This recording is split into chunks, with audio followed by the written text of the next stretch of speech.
Innal hamdalillah nahmaduhu wa nasta'inuhu wa nastaghfiruh wa na'udzu billahi min shururi anfusina wa min sayyiati a'malina. Man yahdihillahu fala mudilla lahu wa man yudlil fala hadiya lahu. Asyhadu an la ilaha illallah wahdahu la syarika lahu wa asyhadu anna Muhammadan 'abduhu wa rasuluh alladzi la nabiyya wa la rasula ba'dahu. Allahumma shalli ala sayyidina Muhammadin nabiyil ummi wa ala alihi wa sahbihi wa barik wa sallim. Qala Allah ta'ala fil Qur'anil 'azim wa huwa asdaqul qailin. A'udzu billahi minasy syaithanir rajim. Ya ayyuhalladzina amanu taqullaha haqqa tuqatih wa la tamutunna illa wa antum muslimun. Wa qala ta'ala fi ayatin ukhra. Ya ayyuhan nasu taqu rabbakum alladzi khalaqakum min nafsin wahidah wa khalaqa minha zawjaha wa bassa minhuma rijalan katsiran wa nisaa'a wattaqullaha alladzi tasaaluna bihi wal arham innallaha kana 'alaikum raqiba. Wa qala Allah ya ayyuhalladzina amanu taqullaha wa qulu qawlan sadida yuslih lakum a'malakum wa yaghfir lakum dhunubakum wa may yuti'illaha wa rasulahu faqad faza fawzan 'azima. Amma ba'd. Jemaah sidang Jumat rahimakumullah. Pada kesempatan Jumat yang mulia kali ini, khatib mengajak, khatib berwasiat, terutama terkhusus kepada diri khatib pribadi. Malah kita senantiasa untuk meningkatkan kualitas ketakwaan kita kepada Allah Subhanahu wa taala. Karena hanya dengan takwa inilah kita bisa memperoleh tempat terbaik di sisi Allah Subhanahu wa taala. Karena dengan takwa kita bisa memperoleh kemudahan dalam hidup, dan dengan takwa kita bisa memperoleh ampunan daripada dosa-dosa yang pernah kita perbuat di dunia ini. Dan tak lupa mari kita bersyukur kepada Allah Subhanahu wa taala sampai pada hari ini. Karena sampai hari ini, sampai detik ini, sampai siang hari ini, Allah masih begitu banyak memberikan nikmatnya kepada kita. Hingga alhamdulillah kita masih bisa melaksanakan salat Jumat di Masjid Darul Khosyiin yang sama-sama kita cintai ini. Kemudian salawat dan salam tak lupa kita selalu curahkan kepada Nabi Muhammad sallallahu alaihi wasallam, karena salah satu amalan yang dianjurkan diperbanyak di hari Jumat ini adalah memperbanyak salawat kepada Nabi Muhammad sallallahu alaihi wasallam. Maka jemaah sekalian, setelah pulang dari masjid, setelah pulang dari sini, gunakan waktu di jalan untuk bersalawat. Setelah ini gunakan jika ada yang bekerja di toko, hiasilah pekerjaan di toko itu dengan salawat kepada Nabi SAW. Mungkin ada yang bekerja di kantor, maka hiasi kegiatan kantor itu dengan salawat di hari Jumat kepada Nabi SAW. Jamaah salat Jumat rahimakumullah. Allah Subhanahu wa taala berfirman, A'udzu billahi minasyaitonir rajim.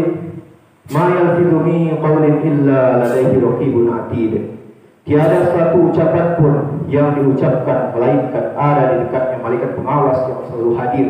Surat Qaf ayat 18. Jemaah sekalian, berkaitan berbicara masalah lisan, maka lisan ini adalah sesuatu yang luar biasa yang Allah ciptakan, yang Allah karuniakan kepada kita para makhluknya. Bagaimana tidak, lisan ini bentuknya kecil, lidah ini bentuknya kecil, tidak bertulang, bergerak bebas ke sana kemari. Tetapi walaupun bentuknya kecil, tetapi pengaruhnya sangat besar, sangat luar biasa. Bahkan dia bisa menjadi persaksian pembeda antara keimanan dan kekafiran. Lisan disebutkan dalam Al-Quran, A'udzubillahi minasyaitonirrajim, wa lisanan wa syafatain wa hadainahu najdain. Lidah dan dua buah bibir, dan kami telah menunjukkan kepadanya dua jalan. Surah Al-Balad ayat 9 sampai ayat 10. Hadirin yang berbahagia, apa peran lisan dalam kehidupan kita? Lisan adalah raja atas semua anggota tubuh. Semua tunduk dan patuh kepadanya. Jika dia lurus, niscaya semua anggota tubuh ikut lurus. Jika dia bengkok, maka bengkoklah seluruh anggota tubuh. Berdasarkan sabda Nabi SAW, yang artinya apabila anak cucu Adam masuk waktu pagi hari, maka seluruh anggota badan tunduk kepada lisan. Secara berkata, bertakwalah kepada Allah dalam menjaga hak-hak kami, karena kami mengikutimu. Apabila kamu lurus, maka kami pun lurus, dan apabila kamu bengkok, maka kami pun bengkok. Hadis riwayat At-Tirmidzi dan Ahmad. Jemaah sekalian yang dirahmati Allah Subhanahu wa taala, lisan ini bisa membawa seseorang penggunanya, bisa membawanya ke surga. Tetapi lisan juga bisa membawa penggunanya, pemakainya masuk ke dalam neraka. Lisan ini bisa membawa penggunanya ke dalam surga apabila lisan digunakan untuk berzikir, lisan digunakan untuk beristighfar, bertahmid, bertahlil, bertasbih, dan rangkaian zikir yang lainnya. Apabila lisan digunakan untuk amar ma'ruf nahi munkar, apabila lisan digunakan untuk mendakwahkan agama Allah, mengingatkan orang, menegur ketika orang berbuat salah, mengingatkan ketika orang itu lupa, maka lisan yang seperti ini lisan yang selamat, lisan yang bisa membawa seorang penggunanya menuju ke dalam surga. Tetapi kita perlu ingat, lisan pun bisa menggiring penggunanya ke dalam neraka. Apabila lisan digunakan untuk mencaci maki, apabila lisan digunakan untuk menghina orang, menghina saudara, menghina tetangga, apabila lisan digunakan untuk mengadu domba, apabila lisan digunakan untuk menghibah, maka lisan yang seperti ini lisan yang menggiring penggunanya menuju ke dalam neraka. Jamaah sekalian yang dirahmati Allah Subhanahu wa taala, maka bagaimana cara agar kita bisa selamat daripada giringan ke dalam neraka pengaruh lisan ini? Bagaimana agar lisan kita bisa menggiring kita, bisa memasukkan kita ke dalam surga? Jemaah sekalian yang dirahmati Allah, 14 abad yang lalu telah Rasulullah sampaikan, telah Rasulullah kabarkan kepada kita cara menggunakan lisan yang benar. Dalam hadis sahih riwayat Bukhari dan Muslim, pertemuan hadis Rasulullah sallallahu alaihi wasallam bersabda, "Man kana yu'minu billahi wal yawmil akhir falyaqul khairan aw liyasmut." Riwayat Bukhari wa Muslim. Jadi sudah jelas dalam potongan hadis ini tentang cara kita menggunakan lisan yang baik dan benar menurut Rasulullah. Yang pertama, jadi kalau bisa kita gunakan, artinya tadi, terjemahnya tadi, barang siapa yang beriman kepada Allah dan hari akhir, maka hendaklah ia berkata baik atau diam. Jadi dalam hadis ini dua pilihan bagi kita jemaah sekalian. Kalau tidak kita berkata baik, diam. Maka jika kita bisa berkata baik, sampaikan nasihat, sampaikan pesan-pesan dakwah, sampaikan ajaran-ajaran agama Islam, baik secara langsung ataupun secara media sosial. Terutama zaman sekarang, media lebih besar pengaruhnya. Maka kita dakwahkan apapun yang kita bisa, dengan cara apapun. Kemudian jika serasa kita tidak mampu menggunakan lisan kita untuk kebaikan, jika kita merasa jika kita berkata, jika kita berucap, berpotensi membuat orang sakit hati, berpotensi membuat kira-kira bisa mengakibatkan kita berdosa, maka hendaklah kita pilihan yang kedua, yakni diam saja. Maka jika kita mampu, jika kita bisa berkata baik, mengingatkan orang, menasihati orang, jika kita tidak mampu, dan jika pun kita mampu berkata, kita tahu kita berkata itu berpengaruh buruk bagi orang lain, maka kita pilihan yang kedua adalah diam. Jadi berkata baik atau diam. Jemaah sekalian yang dirahmati Allah Subhanahu wa taala, Imam Syafi'i rahimahullah berkata, apabila seorang ingin berbicara, maka hendaklah dia berpikir terlebih dahulu sebelum bicara. Apabila telah jelas maslahatnya, maka dia hendaklah bicara. Dan apabila dia ragu-ragu, maka dia janganlah bicara sampai jelas maslahatnya. Imam Syafi'i juga pernah berpesan kepada muridnya Rabi, "Wahai Rabi," kata Imam Syafi'i, "janganlah kamu berbicara tentang perkara yang tidak penting bagimu. Karena apabila kamu berbicara satu kata, maka ia akan memilikimu, sedangkan kamu tidak dapat memilikinya." Jemaah sekalian yang dirahmati Allah Subhanahu wa taala, sudah sepatutnya bagi kita seorang muslim menjaga lisan kita agar bisa membawa kita ke surga.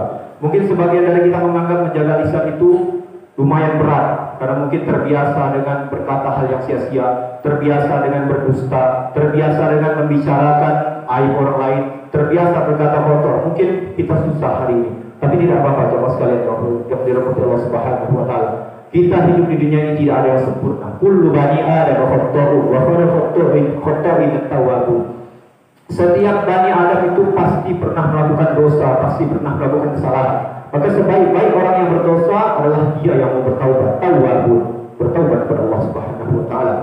Maka jika hari ini kita tidak bisa berlomba di antara para ahli ibadah, maka pilihan terbaik bagi kita adalah memperbaiki diri di antara para pendosa dengan bertaubat. Maka lisan kita, jika kita susah memperbaikinya, susah perjuangan, kita menjaganya susah, perlu perjuangan, perlu usaha keras, maka tidak apa-apa sekalian, jemaah sekalian.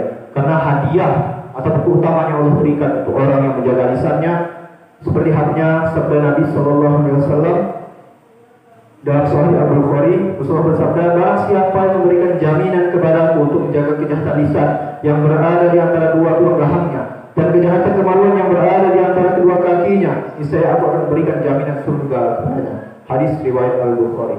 Jadi kalau hari ini kita berusaha menjaga lisan kita terasa berat, terasa perjuangannya keras, tidak apa-apa jemaah sekalian.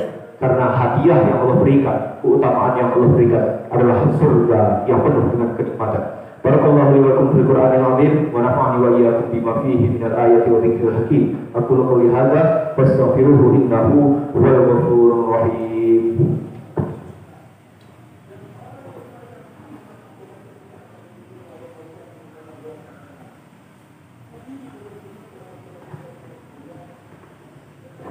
Innal hamdalillah nahmaduhu wa nasta'inuhu wa nastaghfiruh wa na'udzu billahi min shururi anfusina wa min sayyiati a'malina may yahdihillahu fala mudilla lahu wa may yudlil fala hadiya lahu asyhadu an la ilaha illallah wahdahu la syarika lahu wa asyhadu anna muhammadan abduhu wa rasuluhu alladzi la nabiyya illa rasul ba'da. Allahumma shalli ala Muhammad wa ala ali Muhammad kama shallaita ala Ibrahim wa ala ali Ibrahim fil alamin innaka Hamidum Majid.